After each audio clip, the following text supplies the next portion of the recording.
Shalom, hari ini kita merenungkan bagian firman Tuhan dari kitab Efesus pasal yang ke-6 ayat 10 sampai dengan ayat yang ke-20 dengan satu tema, mekanisme pertahanan. Mekanisme pertahanan menjadi hal yang sangat penting untuk kita dapat memproteksi diri kita dari serangan silawan atau orang-orang yang ingin mengganggu atau berbuat jahat kepada kita. Bagaimana mekanisme yang baik menentukan akhir dalam posisi yang aman. Untuk itu melalui firman Tuhan dari kitab Efesus pasal 6 ayat 10 sampai 20, Tuhan juga menyediakan mekanisme pertahanan supaya orang-orang percaya juga bisa dapat aman hingga pada akhirnya dari serangan si jahat. Paulus menuliskan di dalam Efesus ini bagaimana serangan-serangan dari si jahat yang akan dengan mudah menyerang daripada orang percaya. Untuk itu penting bagi setiap diri kita, anak-anak Tuhan, untuk kita dapat mengaktifkan mekanisme pertahanan kita. Melalui bagian firman Tuhan ini, Rasul Paulus ingin menolong kita, mengingatkan kita bagaimana Allah sendiri sudah menyediakan, yaitu perlengkapan rohani untuk menjadi senjata yang ampuh untuk kita dapat gunakan.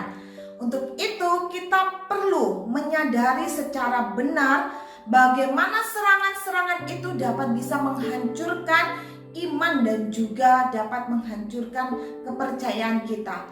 Penting untuk kita selalu memiliki mekanisme pertahanan di dalam Tuhan. Untuk itu perlu yang pertama, bagaimana kita bisa bergantung penuh pada kekuatan Allah. Sumber efektif untuk dapat bertahan adalah Allah sebagai sumber segala kekuatan. Untuk itu kita tahu seberapa perlu kita untuk selalu bersandar kepada Tuhan. Kita tahu seringkali di dalam kehidupan kita mengandalkan diri kita sendiri. Kita lupa bahwa kita tidak akan dapat bertahan dengan kekuatan kita manusia. Kita memerlukan Tuhan sebagai sumber kekuatan untuk boleh efektif memproteksi diri kita dari serangan si jahat. Dan yang kedua, kita juga perlu aktif dalam berjuang. Di dalam serangan-serangan yang mungkin bisa datang kepada orang percaya untuk boleh menggoyahkan iman kita, kita perlu untuk terus berjuang di dalamnya. Rasul Paulus ingatkan kita bahwa kita memiliki Roh Kudus, Roh daripada Allah yang terus akan menolong kita dan terus akan menolong kita. Perlu dari diri kita juga apa? Ikut berjuang di dalamnya. Bagaimana perjuangan hidup kita membutuhkan yang namanya pengorbanan. Bagaimana perjuangan kita membutuhkan yang namanya ketaatan di dalam iman dan keyakinan kita di dalam Kristus. Dan yang ketiga yaitu kehidupan doa. Rasul Paulus menutup dalam perikop ini bagaimana kehidupan doa itu menjadi sesuatu yang penting sebagai mekanisme pertahanan orang percaya. Yaitu bukan hanya sekedar berdoa untuk diri kita sendiri, melainkan juga mendukung doa bagi pengabaran Injil, bagi gereja-gereja, bagi orang lain. Sehingga kita terus dalam iman pengharapan kita di dalam doa kepada Allah yang benar akan memberikan kekuatan bagi kehidupan kita.